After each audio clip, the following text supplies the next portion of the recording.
ফিলিস্তিনের গাজায় এবার হাসপাতালে বোমা হামলা চালিয়ে ৫ সাংবাদিককে হত্যা করেছে ইসরায়েলি বাহিনী। নাসের হাসপাতালের ওই হামলায় এক সাংবাদিককে উদ্ধার করতে গিয়ে বোমায় প্রাণ হারান আরও ৪ সাংবাদিক। এ নিয়ে ইসরায়েলি আগ্রাসনের ২ বছরে ২৭০ জনেরও বেশি সাংবাদিক নিহত হয়েছেন। দুটি বিশ্বযুদ্ধেও এত সাংবাদিক নিহত হয়নি বলে উল্লেখ করা হয়েছে যুক্তরাষ্ট্রের ব্রাউন ইউনিভার্সিটির এক প্রতিবেদনে। শহীদ আরাফাতের ডেস্ক রিপোর্টে বিস্তারিত। ঘটনাস্থল দক্ষিণ গাজার নাসের হাসপাতালের ছাদের পাশের ফ্লোর। রয়টার্সের লাইভ প্রচারের প্রস্তুতি চলছিল সোমবার। ক্যামেরায় দাঁড়িয়ে হুসাইম আল মাসরি। হঠাৎ করে ইসরায়েলি বোমার আঘাতে মাসরি মাটিতে লুটিয়ে পড়ে। অন্য ফ্লোর থেকেও দৌড়ে আসেন ৪ সাংবাদিক ও স্বাস্থ্যকর্মী। উদ্দেশ্য সহকর্মীকে উদ্ধার করা, কিন্তু সাথে সাথেই আরেকটি বোমা পড়ে একই জায়গায়। মুহূর্তেই প্রাণ হারান ৪ সাংবাদিক সহ ২১ জন। الآن خليك يا الله راح الدفاع المدني قتلوا الناس راح الدفاع المدني قتلوا الناس।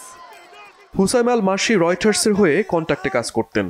নিহত অপর সাংবাদিকরা হলেন অ্যাসোসিয়েট প্রেসের freelancer Mariam Abu Dagga, Al Jazeera Mohammad Salama, Reuters সহ বিভিন্ন প্রতিষ্ঠানের হয়ে কাজ করা আবু তোহা ও আবু আজিজ।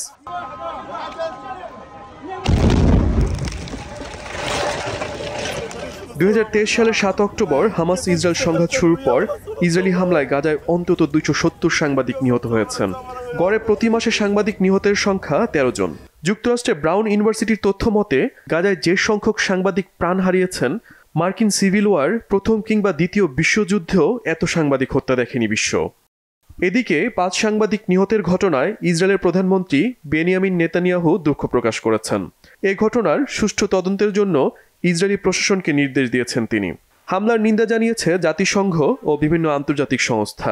এই ঘটনায় তদন্তের পাশাপাশি সাংবাদিকদের অবাধে তথ্য সংগ্রহের পরিবেশ নিশ্চিতে ইসরায়েলের প্রতি আহ্বান জানিয়েছেন জাতিসংঘ মহাসচিব আন্তোনিও গুতেরেস। সাংবাদিক হত্যার ঘটনাকে যুদ্ধ অপরাধ বলছে অ্যামনেস্টি ইন্টারন্যাশনাল। সেই সঙ্গে ইসরায়েলকে জবাবদিহিতার আওতায় আনার দাবিও জোরালো হচ্ছে আন্তর্জাতিক মহলে। Shahid Arafat, Bangla Vision news desk.